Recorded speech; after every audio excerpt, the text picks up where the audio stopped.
Boa noite, meus irmãos. Vamos abrir a palavra de Deus em Marcos, capítulo 2, dando sequência à nossa exposição. Marcos, capítulo 2, versículo 23 até o versículo 28. Marcos 2, 23 a 28.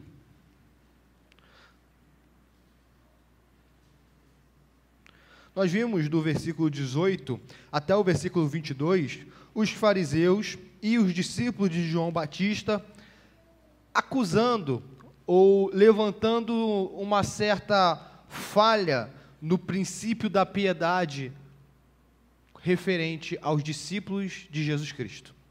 Nós vimos que alguns discípulos de João e alguns fariseus estavam jejuando e vieram a perguntar por que os discípulos deles jejuavam, enquanto os discípulos de Jesus Cristo não estavam jejuando. E nós vimos as razões pelas quais isso ocorrera.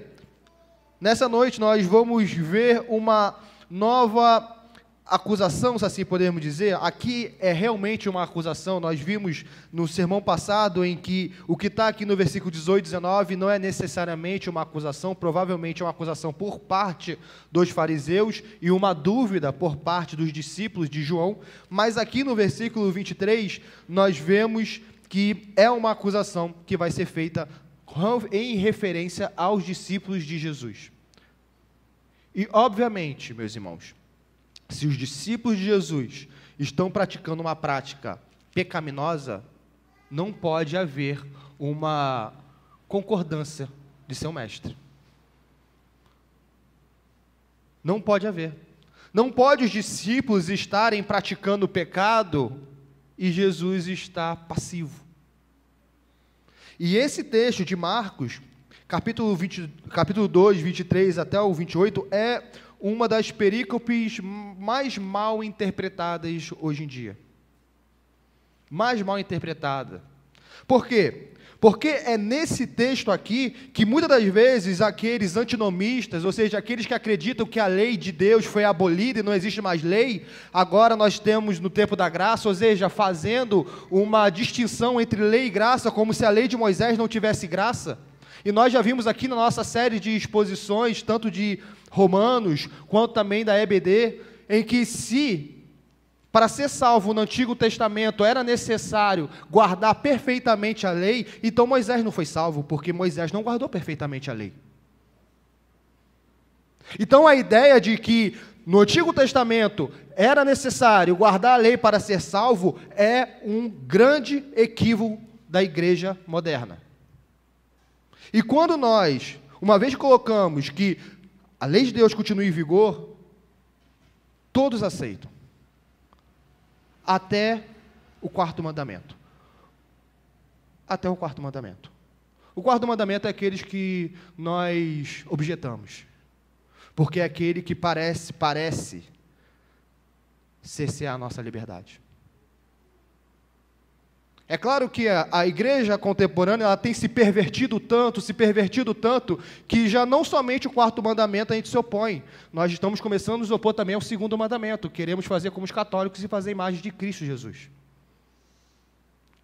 Antigamente era ponto pacífico. Protestante não faz imagem de Jesus Cristo. Mas hoje em dia, o que tem fazer imagem de Jesus?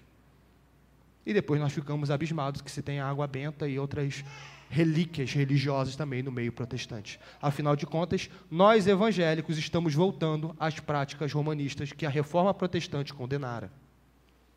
Mas o nosso tema de hoje não é segundo mandamento, e sim quarto mandamento. Por quê? Porque quando nós vamos falar, por exemplo, que o quarto mandamento continua em vigor, as pessoas usam o versículo 23 a 28. Não, olha, o sábado foi estabelecido por causa do homem e não o homem por causa do sábado. Jesus é Senhor do sábado. Como se isso aqui fosse Jesus falando que não existe mais sábado. que não existe mais Shabá, que não existe mais quarto mandamento. Mas será que é isso? É isso que Jesus está falando? Eu vim para abolir o Shabá? E por que queremos abolir o Shabá, o quarto mandamento, e não queríamos abolir o sétimo mandamento? Não adulterarás. Porque o adultério é contra mim, o Shabá é contra Deus. Eu não quero ser traído, mas Deus ser traído, tudo bem. Por que o quarto mandamento podemos violar tranquilamente, o sétimo não? Por que podemos violar tranquilamente o segundo e o nono não? Por quê? Nós vamos ver, na noite de hoje, que Jesus, de forma alguma, isso é um pecado, falar que Jesus está dizendo que pode ignorar o dia do Senhor. Porque nós dizer que Jesus está indo contra o quarto mandamento, é nós advogarmos que Jesus Cristo não cumpriu a lei de Moisés. Nós entendermos que os fariseus estão certos na acusação deles e dizer que o que Jesus Cristo meramente fez foi apenas dizer, olha, fariseus, deixa os discípulos fazerem o que eles quiserem, o quarto mandamento não mais serve para nada. Nós então iremos cair na conclusão lógica que Jesus Cristo não guardou o quarto mandamento. Então o Filho do Homem pecou. É isso que nós, evangélicos, vamos afirmar? Deus nos livre disso. Quem estabeleceu os 10 mandamentos foi a Trindade. Jesus é Deus, faz parte da Trindade, a segunda pessoa da Trindade. Ele também estabeleceu os 10 mandamentos. Ele também estabeleceu o quarto mandamento. Não existe uma incongruência, não existe os 10 mandamentos estarem em conflito com o Evangelho. Não existe isso. E só para nós, estamos aí na introdução, recapitularmos, um reformador que bastante enfatizou que existe uma antítese entre 10 mandamentos e fé e Evangelho foi Lutero. E depois ele mudou de ideia. Porque começou a suscitar dentro do luteranismo antinomistas. Pessoas que estavam indo contra a palavra de Deus. E se vermos os escritos de Lutero, com o passar do tempo, ele vai advogar a favor do decálogo. Não como justificação, porque nem nós advogamos isso, mas como algo que nós devemos colocar em nossas mentes e seguir, porque é a vontade de Deus. Uma vez colocadas essas introduções, vamos então expor o versículo 23 a 28. Leamos. Diz assim a palavra de Deus: Ora, aconteceu atravessar Jesus em dia de sábados, as searas e os discípulos, ao passarem, colhiam espigas. Advertiram-no os fariseus: Vê, por que fazem o que não é lícito aos sábados? Mas ele lhes respondeu: Nunca lestes o que fez Davi quando se viu em necessidade e teve fome, ele e os seus companheiros, como entrou na casa de Deus no tempo do sumo sacerdote Abiatar e comeu os pães da proposição, os quais não é lícito comer senão aos sacerdotes, e deu também aos que estavam com ele? E acrescentou: o sábado foi estabelecido por causa do homem, e não o homem por causa do sábado. De sorte que o Filho do Homem é Senhor também do sábado. Versículo 23, o evangelista ele não dá um aspecto temporal. Fala assim: e aconteceu atravessar Jesus em dia de sábado. Não é necessariamente algo que aconteceu logo após o evento do jejum. Não é isso que está acontecendo aqui. Mas há uma sucessão lógica: jejum e dia do Senhor. Assim como há essa sucessão lógica em Isaías 58. Em Isaías 58, a mesma coisa vai estar lá. Mas aqui não é propósito do evangelista dizer quando isso acontecera. De forma que alguns vão dizer que é uma festa religiosa, porque Lucas vai dizer de 2 sábados, outros vão advogar em outra forma, mas a grande questão é que tudo o que está se passando está acontecendo num sábado. Não sabemos se é primavera, verão, se é festa religiosa, não necessariamente sabemos isso ao certo, mas de fato é no sábado. Sábado aqui é 7º dia da semana. Sábado aqui é o dia que era para o descanso na antiga dispensação. É o Shabá. Nós vamos chegar lá. Ao passarem, o que eles faziam? Eles colhiam espigas. Meus irmãos, sempre quando nós estivermos diante de um texto do Novo Testamento, e ainda mais Evangelho, e os fariseus chegarem e objetarem a Jesus, irem contra um ensino ou uma prática de Jesus, nós não devemos cair de paraquedas e tentar e compreender o texto apenas pelo Evangelho. Por quê? Porque Marcos e a palavra de Deus pressupõem uma ligação entre Antigo e Novo Testamento. Se aqui os fariseus estão acusando Jesus e os discípulos de Jesus a violarem o sábado, a pergunta é uma violação do sábado? Se nós seguirmos que é uma violação do sábado, isso vai demonstrar que nós não estamos compreendendo o Pentateuco. Nós não compreendemos Êxodo. Nós não compreendemos Deuteronômio. A grande questão é uma violação do sábado? Vamos abrir primeiro em Êxodo 20 para nós relembrarmos o que é o sábado. E por conta de ser uma questão intrinsecamente ligada ao mandamento, ao 4º mandamento e ao Antigo Testamento, nós vamos abrir 3 textos do Antigo Testamento. 2 em Êxodo e 1 em Deuteronômio.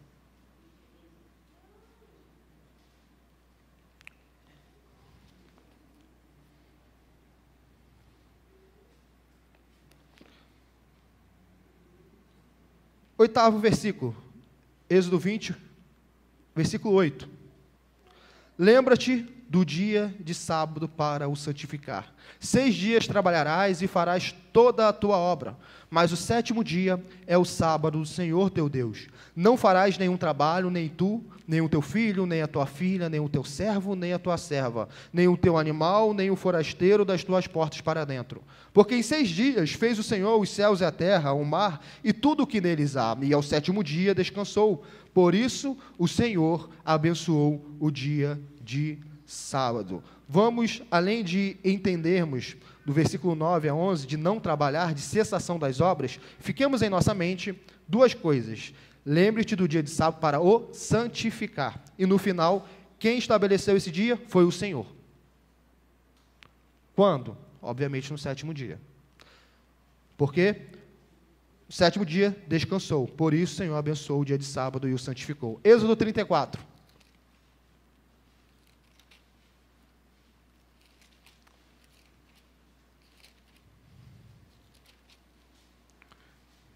Versículo 21.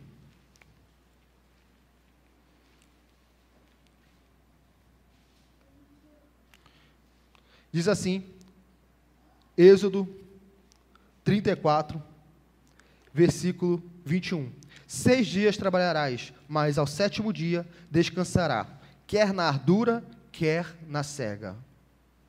A questão é, eles estão fazendo cega? Eles estão fazendo isso que é chamado de ardura?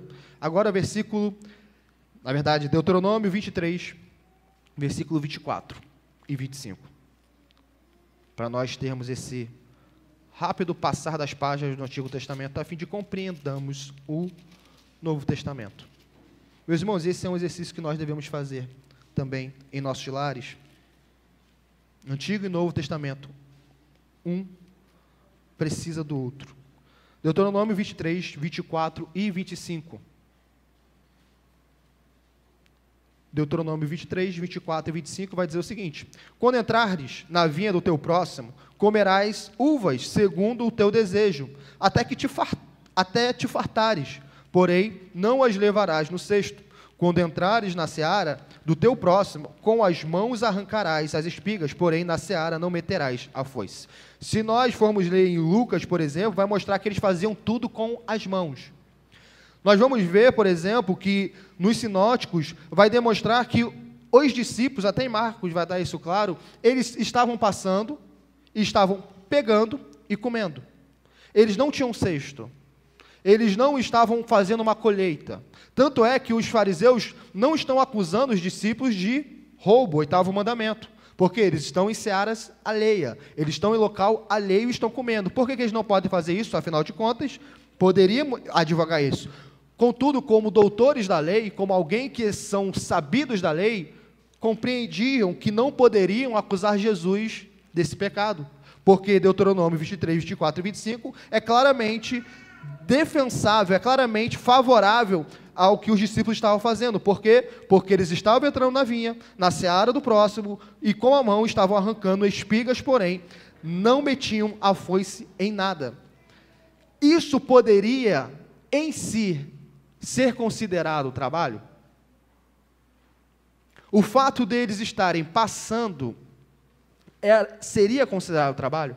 Primeiro, nós precisamos recapitular que os discípulos, nenhum dos discípulos aqui, ainda mais aqui na lógica de Marcos, porque na lógica de Marcos nós temos apenas 5 discípulos, os outros vão ser chamados ainda, nós temos apenas 5 discípulos, os outros vão vir só no versículo 13 do capítulo 3. Nós temos, dentre esses discípulos, na lógica de Marcos, 4 pescadores e um publicano. Por algum acaso, Pedro, André, João e Tiago falaram: Jesus, olha, nesse dia, nesse Shabá, me dê um tempo que eu vou ali pescar e depois eu volto. Não, eles não estavam fazendo isso. Eles não estavam pescando. Eles não estavam trabalhando. Não é o trabalho deles. Não é o trabalho deles. Mateus, Levi, nós vimos na exposição do presbítero Vinícius, coletor de impostos, estava fazendo contas a fim de ver a quem que devia o Estado ou assim por diante, porque tinha alguma pendência antes dele sair da coletoria. Também não tem isso. O que nós temos aqui são homens que não estão exercendo o seu ofício, estão passando em searas no dia de sábado e comendo. É esse o caso. Ninguém está praticando o seu ofício. Ninguém aqui está praticando o seu ofício. Comecemos por aí. Segundo, como que Jesus responde aos fariseus? Porque o que os fariseus fazem é uma advertência. É uma advertência acusando. Advertiram-nos os fariseus, vê, porque fazem o que não é lícito aos sábados. Se não é lícito, é pecado. A grande pergunta é, não é lícito em que sentido? Para os fariseus era ilícito. Porque na tradição farisaica, nós vimos que, por exemplo, carregar leito no dia de sábado era considerado como quebra do sábado. Porque eles interpretavam que aquilo é carregar cargas. Portanto, é quebra do mandamento. Jesus vai contra isso. Alguns fariseus vão advogar que era pecado sair mais do que determinado perímetro de perto da sua residência, porque isso seria configurado como quebra do Shabá. Os fariseus, a fim de guardarem a lei de Moisés, na verdade, a fim de guardar aquilo que é externo à lei de Moisés, eles colocaram vários requisitos, eles estipularam várias regrinhas, mas eles esqueceram a fé, eles esqueceram a misericórdia, eles esqueceram a verdadeira justiça. Apenas o que eles estavam preocupados era o rito externo da lei. Era isso que preocupava eles. Meus irmãos, os fariseus, eles não estão preocupados em piedade, porque se eles tivessem de fato preocupados em serem piedosos, eles não estariam indo contra o Filho de Deus. O que os fariseus estão interessados, o que os fariseus querem é que uma cerimônia externa, tradicional, seja guardada. Não que a palavra de Deus seja mantida. Tanto é que no Sermão do Monte, Jesus vai interpretar corretamente os 10 mandamentos e vai mostrar todas as falhas da interpretação farisaica. No livro de Mateus e em outras partes de outros evangelhos, vai demonstrar como os fariseus praticavam uma parte, mas, por exemplo, como dar dízimo, ajudar nos tesouros do templo, ao mesmo tempo em que eles incitavam ou faziam pouco caso da quebra do quinto mandamento. São esses os fariseus. Em última instância, eles estavam preocupados com a sua tradição. Eles não queriam saber, em última instância, se é bíblico ou se não é bíblico. A minha tradição, ela valida ou invalida isso? É por isso que para nós, evangélicos, para nós, protestantes, ainda que nós não sejamos anti-tradição, nós não validamos prática religiosa pelo viés da tradição. A tradição pode servir como um testemunho de determinada prática, mas não como validador. Nós fazemos aquilo que está na Bíblia. É aquilo que está na Bíblia. É isso que nós buscamos fazer. Não é porque foi me passado. Veio da minha bisavó, passou para minha avó, da minha mãe e veio para mim, então eu sigo assim. Se nós, de fato, somos desse partido, então nós estamos cometendo o mesmo pecado dos fariseus. Porque nós estamos pouco nos importando se é bíblico ou se não é bíblico. Nós queremos apenas seguir uma tradição. E Jesus, ele não vai adentrar na falácia farisaica. Porque Jesus, ele não vai adentrar naquilo que é trabalho ou que não é trabalho.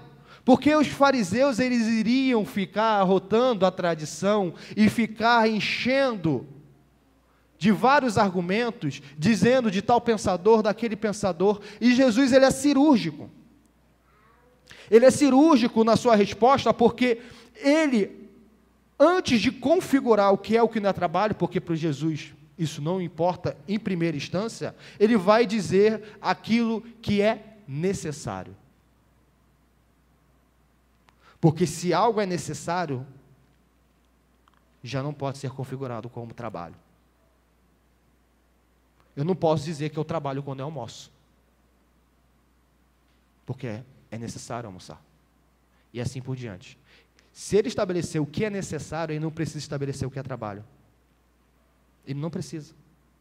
E Jesus, muito sabiamente, afinal de contas, estamos trabalhando, estamos vendo em ação a sabedoria encarnada.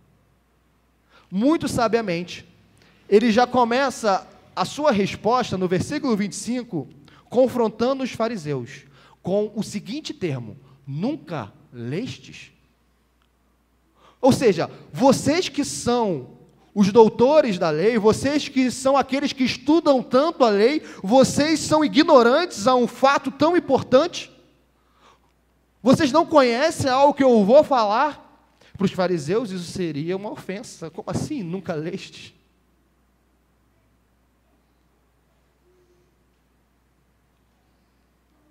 E Jesus começa: nunca lestes? Vocês ignoram o fato? Vocês parece que não sabem o que fez Davi?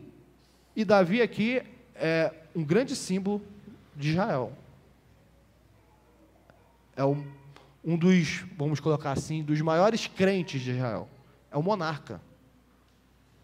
É aquele monarca que, por conta dele, todos os seus filhos gozaram de certa, não só de certa, eles gozaram de misericórdia. Muitos filhos de Davi, quando nós falamos filhos, estamos usando o significado de filho como descendência, assim como a Bíblia usa.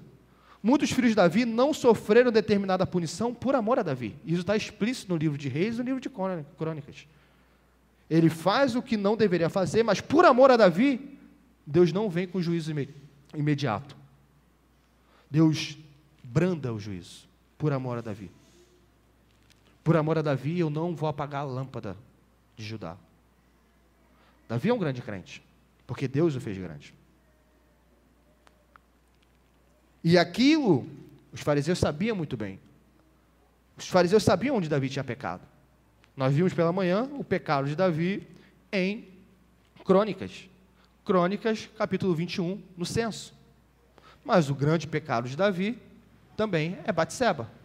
Batseba e Urias. Mas percebam, Davi, ele, quando peca explicitamente, a Bíblia adverte. A Bíblia mostra o pecado dele. vem um profeta e fala, vem juízo de Deus sobre ele. O que Jesus vai usar aqui, a Bíblia não condena Davi. E nem os fariseus também condenavam Davi. Jesus usa Davi como uma forma de demonstrar que eles eram ignorantes quanto àquilo que é o propósito da lei. Jesus não vai ficar discutindo também minúcias da lei. Jesus vai trazer o propósito do legislador. Porque aqueles que querem ficar tratando de minúcias da lei são legalistas. E legalista tem até hoje. É claro que hoje em dia nós temos mais antinomistas, pessoas que não querem saber da lei, do que legalistas. Mas ainda existe legalista. Se nós falarmos que o dia do Senhor é um dia para santificação, é bíblico, nós lemos. Agora, se nós falarmos que para guardarmos o dia do Senhor precisamos acordar quando o sol nasce, isso é legalismo. Não está escrito isso na Bíblia. Se nós falarmos que para guardar o dia do Senhor é preciso guardar também o dia anterior, isso é legalismo. Isso não está na Bíblia. Começarmos a colocar regras que não estão lá é legalismo. E começar a discutir minúcias é legalismo. Jesus vai trabalhar o propósito, usando Davi como esse homem que é segundo o coração de Deus. Nunca leste o que fez Davi quando se viu em necessidade e teve fome?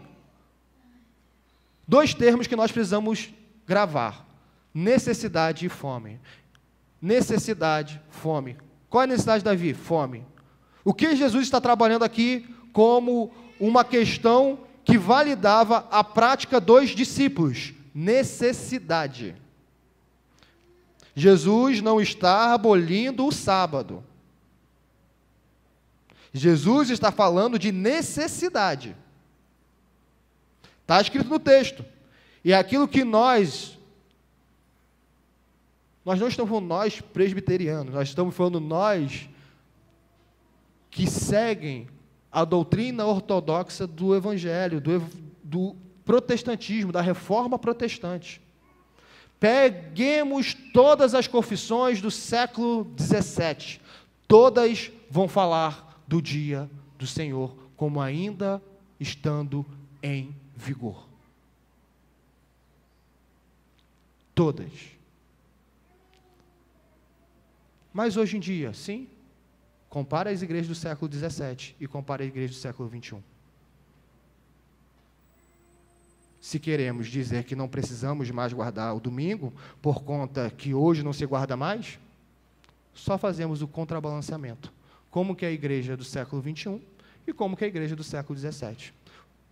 Nós já cansamos de falar aqui. Os pastores do século XVII são aqueles que estavam sendo perseguidos pelo romanismo. Os pais da igreja, que também advogavam um dia separado, mas muitos não conseguiam colocar em prática por conta de o Império Romano não ser cristão, também advogavam que o domingo era um dia diferente. Tanto é que quando Constantino se converte, o que ele faz? Ele institui o domingo. Por quê? Porque os bispos o instruem a isso. Isso é simples. Então nós temos, de um lado, como nós cansamos de falar aqui, os pastores de perseguição, e do nosso lado, século XXI, os pastores de ar-condicionado, que só querem conforto.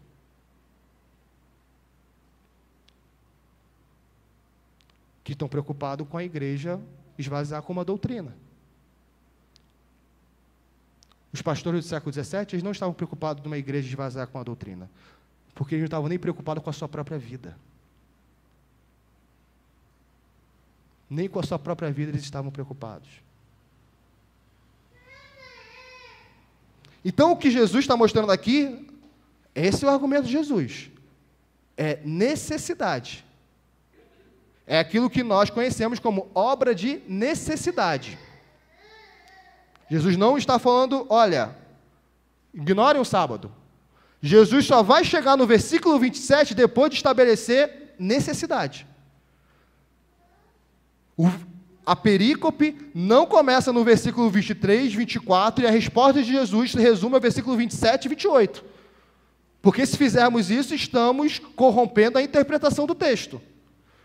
Antes de Jesus chegar ao versículo 27 e versículo 28, ele está preparando o caminho.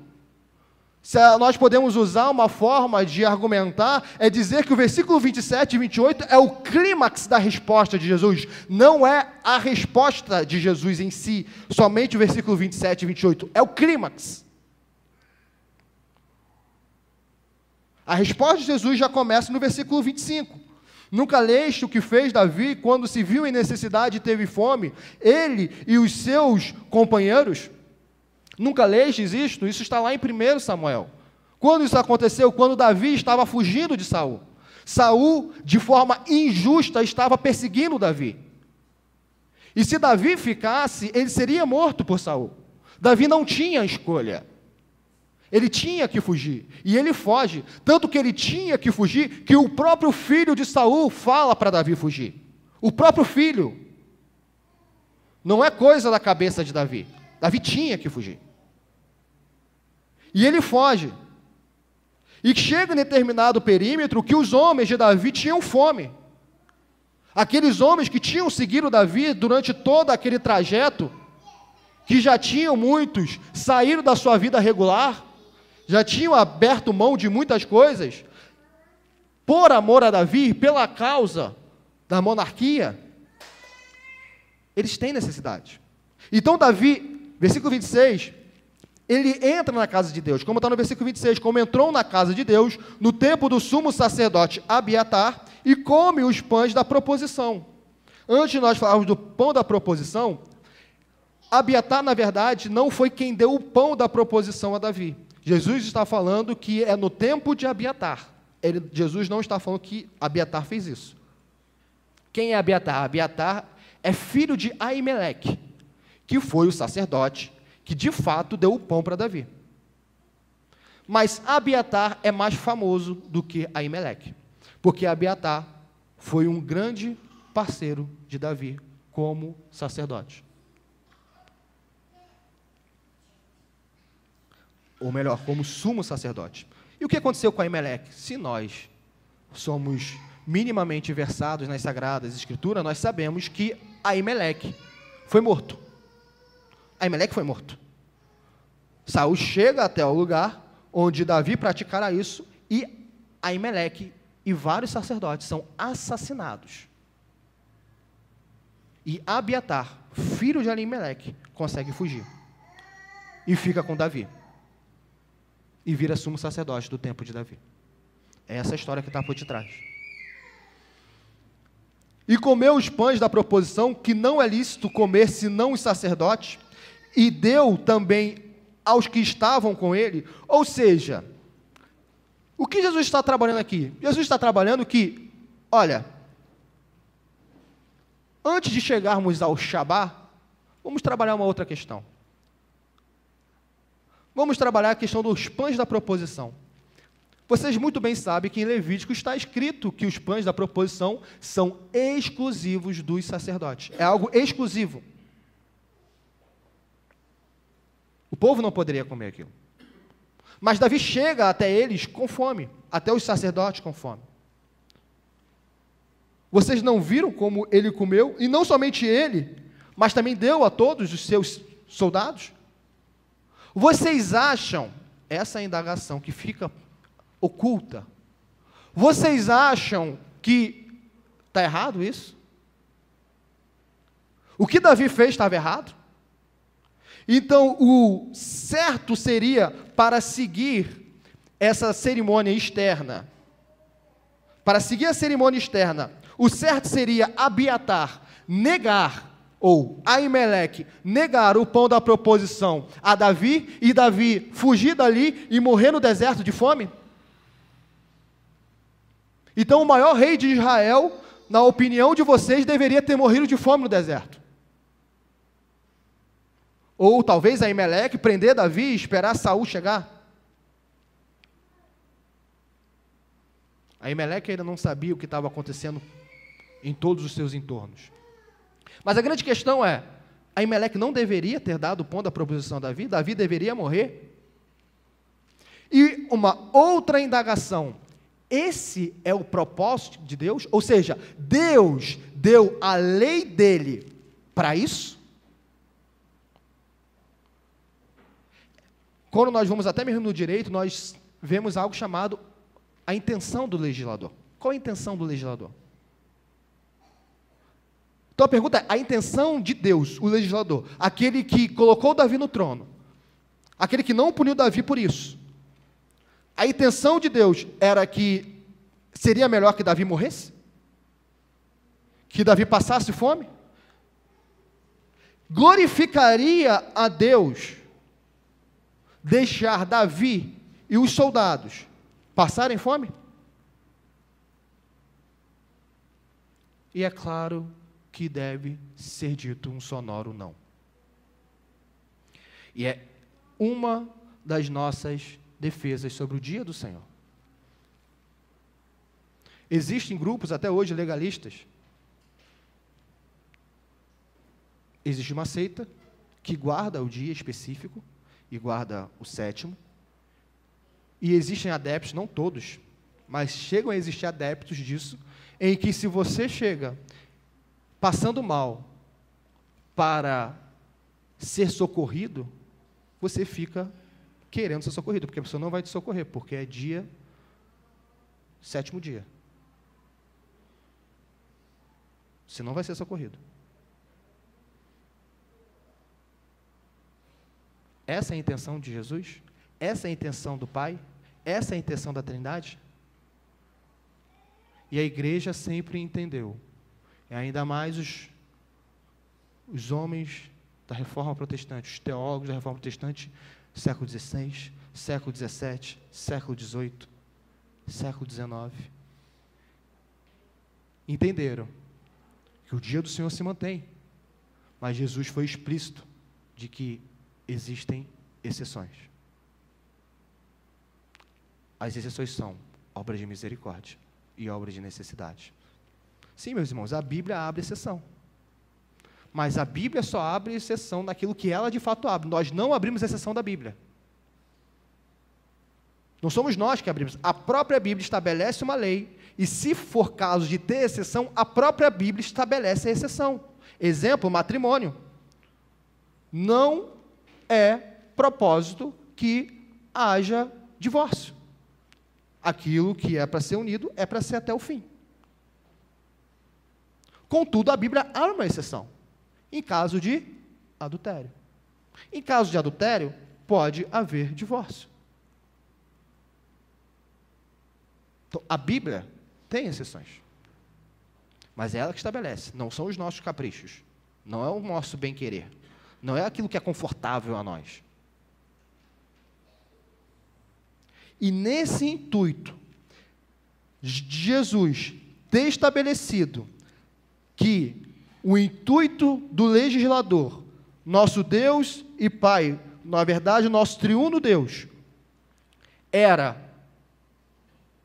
que Davi fosse alimentado, ele vem no versículo 27. O versículo 27 está entrelaçado ao que vem antes. Portanto, Jesus diz, e acrescentou, o sábado foi estabelecido por causa do homem, e não o homem por causa do sábado. Ou seja, não se pode ter uma prática religiosa e dizer que essa prática religiosa é piedosa quando está menosprezando o bem do próximo. Nós não podemos dizer que estamos guardando o dia do Senhor e se o próximo está sendo ofendido, se o próximo está sendo menosprezado, se nós não somos misericordiosos.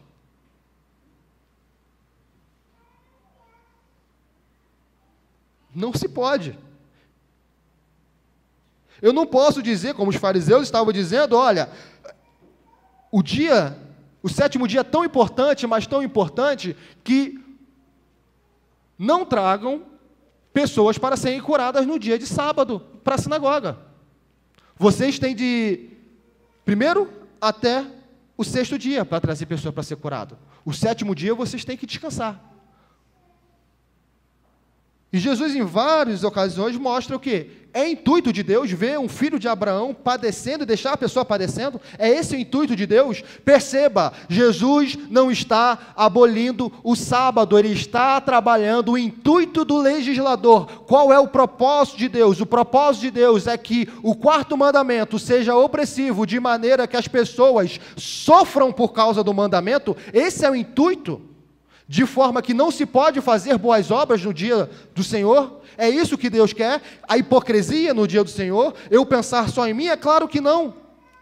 Isso está explícito no próprio 4º mandamento, quando Deus fala que nem a pessoa trabalha, nem o filho da pessoa trabalha, nem o escravo da pessoa trabalha, nem o estrangeiro da pessoa trabalha, nem o animal trabalha. O propósito do legislador é que o dia do Senhor seja um dia de deleite, seja um dia bom. Esse é o propósito de Deus. Deus quer que os homens sintam naquele dia um antegozo dos céus.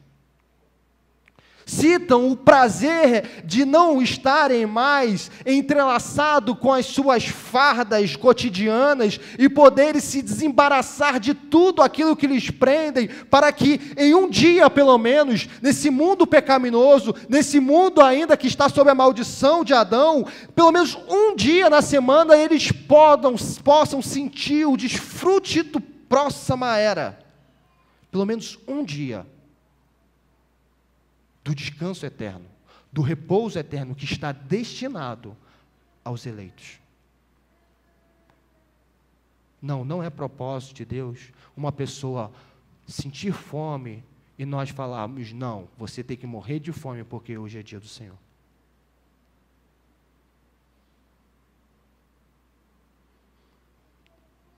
Ninguém defende isso. Portanto, para exercermos a piedade, não é necessário excluir a validade do 4º mandamento. É necessário entender obra de necessidade e obra de misericórdia. Nós estamos indo contra Jesus se dissermos que aprendemos do próprio Jesus a não guardar o sábado.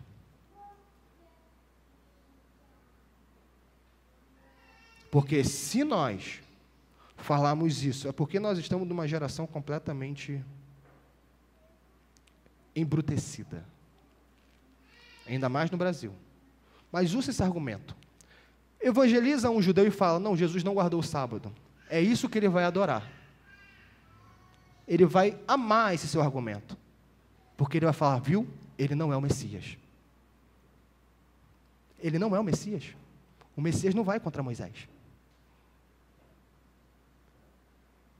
E se for essa a causa de um judeu não aceitar o Evangelho, porque nós falamos que Jesus Cristo quebrou a lei de Moisés, o judeu está correto. E nós estamos errados. Na verdade, nós é que estamos sendo pedra de tropeço para, no caso desse judeu, não se converter, porque nós estamos falando que o Filho de Deus, aquele que é a segunda pessoa da Trindade, aquele que deu os 10 mandamentos, ele não cumpriu os 10 mandamentos. Ele não cumpriu. Ele chegou um dia e falou, isso não importa. Aquilo que foi estabelecido na criação não importa.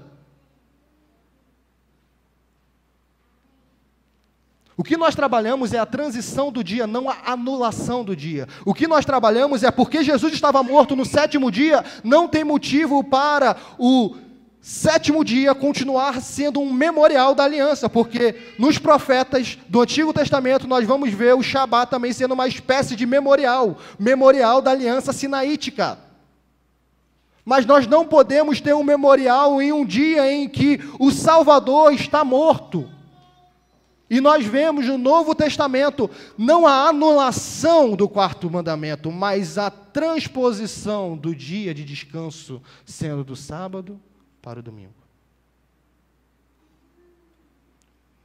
Ou por que a igreja, desde o 1º século, guarda o 1º dia?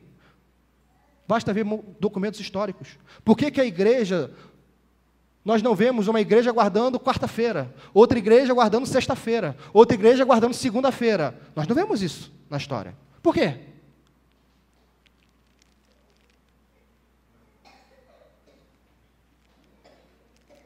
Jesus está trabalhando que o sábado foi estabelecido por causa do homem, e não o homem por causa do sábado. O que vem primeiro, Adão e Eva ou Shabá? E precisamos entender a ordem da criação. O que vem primeiro, Adão e Eva. Adão e Eva é criado na sexta-feira. O Shabá é estabelecido no sábado. Deus se cansa? Deus não se cansa. E por que Ele se coloca como alguém que descansou das suas obras? Por amor aos homens. Para mostrar que, se Ele, sendo Deus, descansou, quem é um homem para não descansar? Somos melhores que Deus? Somos?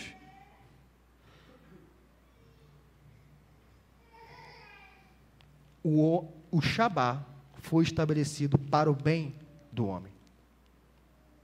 E o versículo 28 vai dizer: de sorte que o Filho do Homem é Senhor também do sábado.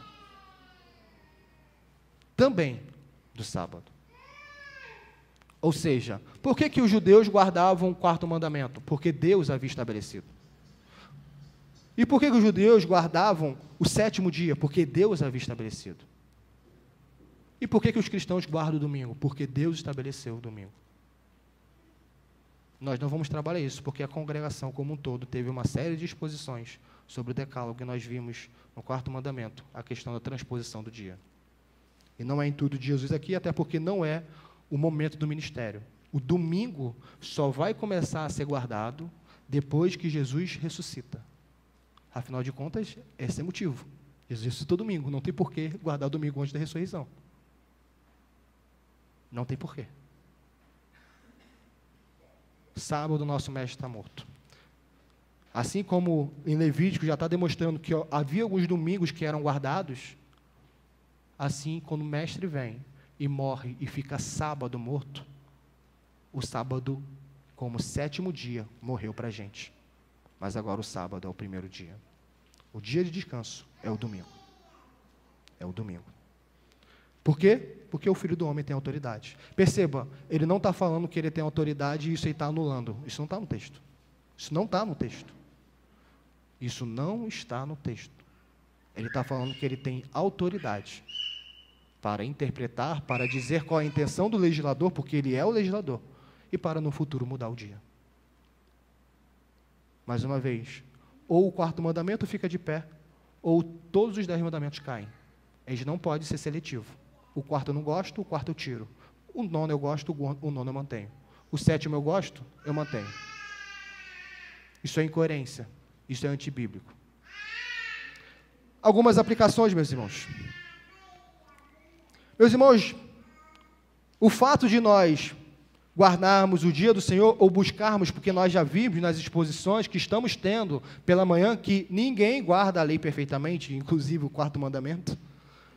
O fato de nós guardarmos esse mandamento e termos ele na nossa rotina, ou seja, nós organizamos os 6 dias para que no quarto, ou 6 dias para que no primeiro, no domingo, nós tenhamos tempo de cultuar o Senhor, e nós tenhamos um dia menos embaraçado, nós, ao fazermos isso, não devemos fazê-lo com uma prática legalista.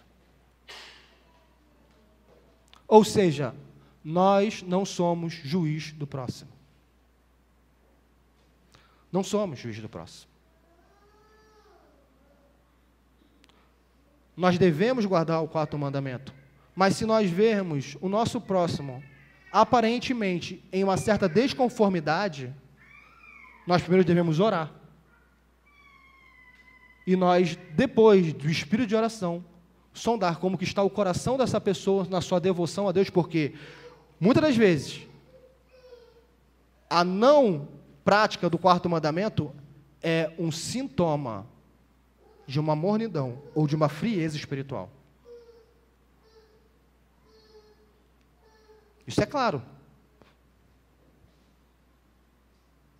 Isso é claro.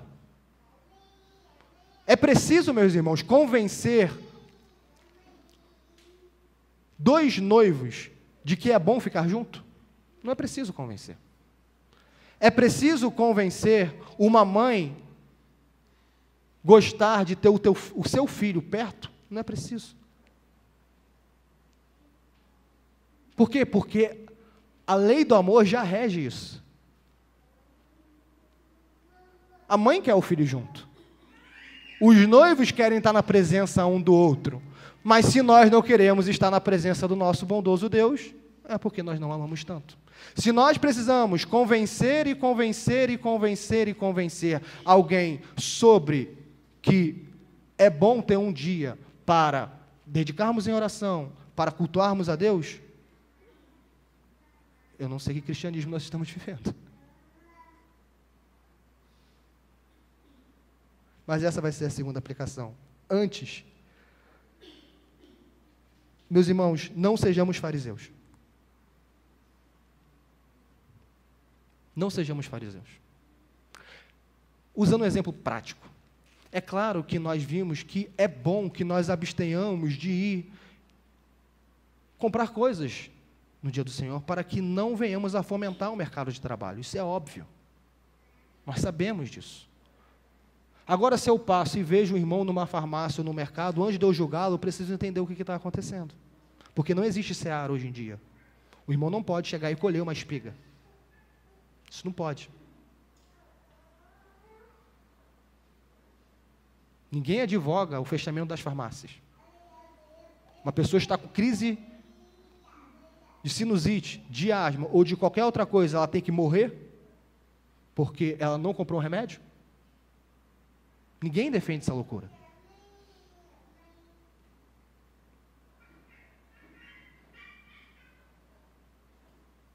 Não sejamos legalistas. Nós sabemos que devemos evitar compra e venda no dia do Senhor. Mas existem exceções. Existe obra de necessidade.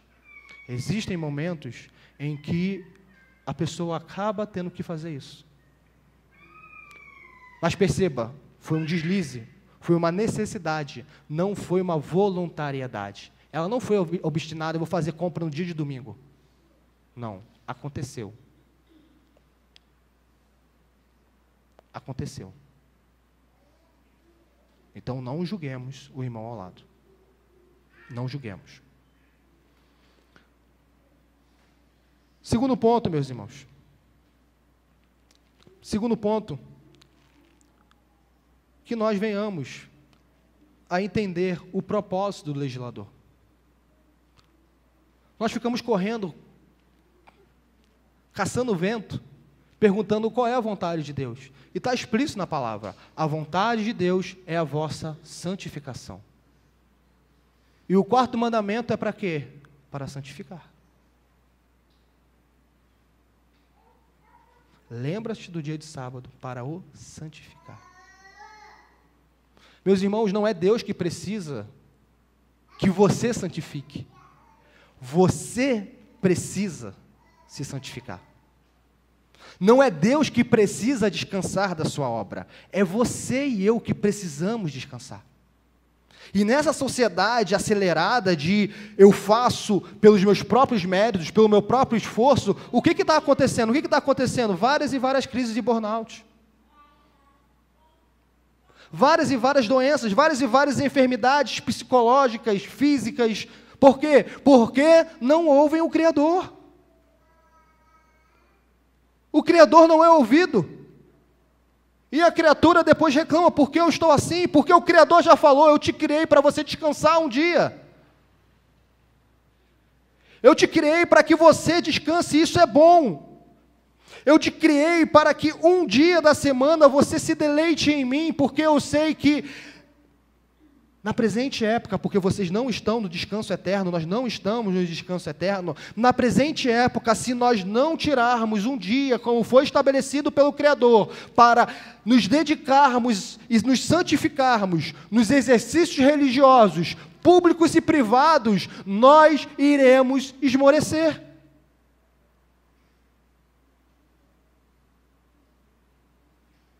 Nós não precisamos estudar matérias no domingo. Nós precisamos estudar a palavra de Deus no domingo. Nós não precisamos adiantar as coisas do trabalho no domingo, nós precisamos colocar os pedidos de oração em ordem no dia de domingo. Aqueles que estão atrasados. Aquelas pessoas que passou a semana toda, nós prometemos que iríamos orar e nós não oramos, e nós falamos que nós não temos tempo, mas Deus nos deu o domingo.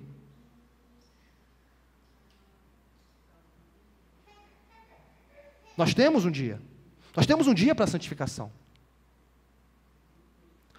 A santificação é para o nosso bem. A santificação é para o nosso bem.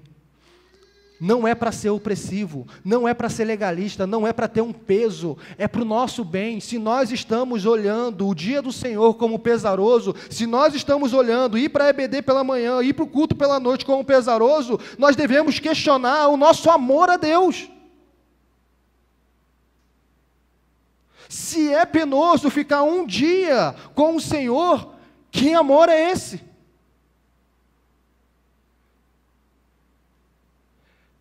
É penoso um dia que começa e termina um dia só, dentre 6, 52 dias, dentre 365, e é penoso.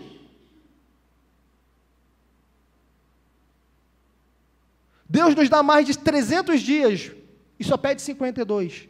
E diz que 52 é para o seu descanso, é para você se devotar a mim, é para eu ser o bálsamo da sua alma, é para que você descanse e encontre deleite, é para que você veja que não é a força do seu braço, é para que você veja que não é você que ruma o seu destino. Não é você, sou eu, então descansa. Não é você estudar a madrugada que vai fazer você ser promovido. Em última instância, não. A passar num concurso, não, é Deus. Se nós temos um Pai, nós sabemos que Ele nos abençoa. Não é o nosso esforço. E o dia do Senhor é um dia de repouso em que nós falamos: Senhor, eu sei que não sou eu. Eu sei que a manutenção da minha família não é o meu trabalho. Em última instância. Eu sei que a organização e toda a gerência não é a força do meu braço. Eu sei, em última instância, que é o Senhor. Então, ainda que seja, ainda na minha imaturidade, penoso acordar cedo para ir para a EBD, eu farei. Ainda que para isso a comida saia tarde, ainda que para isso a roupa fique, ou tudo pareça desorganizado, ainda que as matérias da universidade, do trabalho, se acumulem, eu farei, porque eu sei que, em última instância, o Senhor estabeleceu esse dia. E se eu preciso fazer no domingo, é porque eu não me organizei. É porque eu não me organizei. A culpa não é tua, Senhor, se eu sou mal organizado. Porque eu não posso dizer que aquilo que o Senhor disse que é bom, é ruim. Porque depois de tudo que Ele fez, inclusive o dia do descanso, Ele disse que era bom. É bom. É bom para nós. E por último, primeiro, não sejamos legalistas. Segundo, entendamos a intenção do legislador, a nossa santificação. A nossa santificação. A nossa santificação. Terceiro,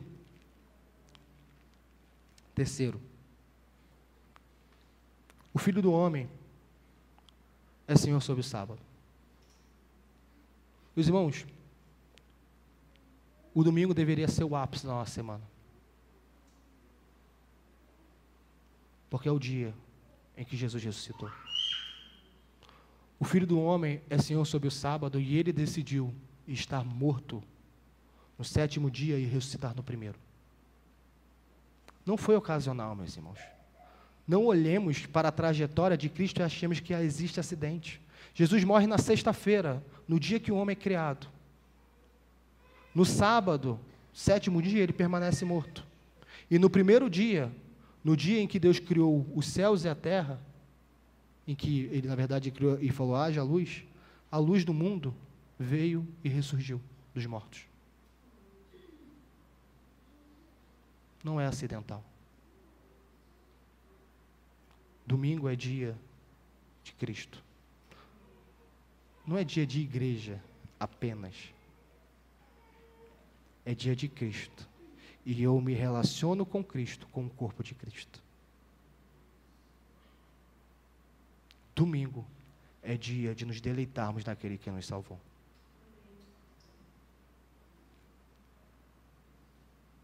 Se nós estamos aqui, nós estamos todos juntos confessando que haverá um descanso. Porque alguém trabalhou por nós.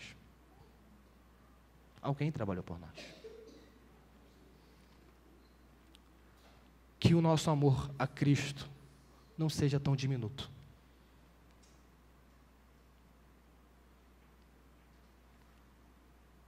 Que nós amemos mais, meus irmãos.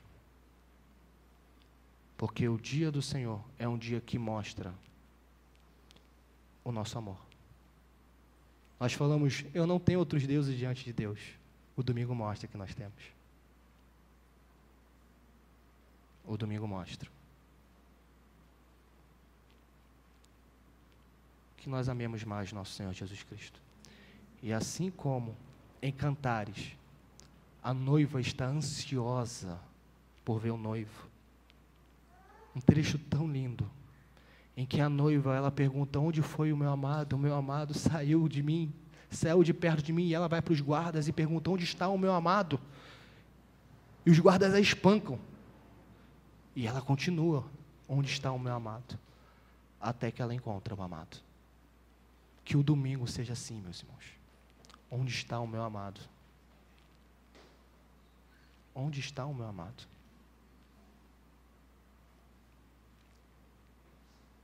Lembremos que antes de raiar o sol, ou raiando o sol, aquelas mulheres foram até o corpo, no intuito de ver o corpo de Jesus.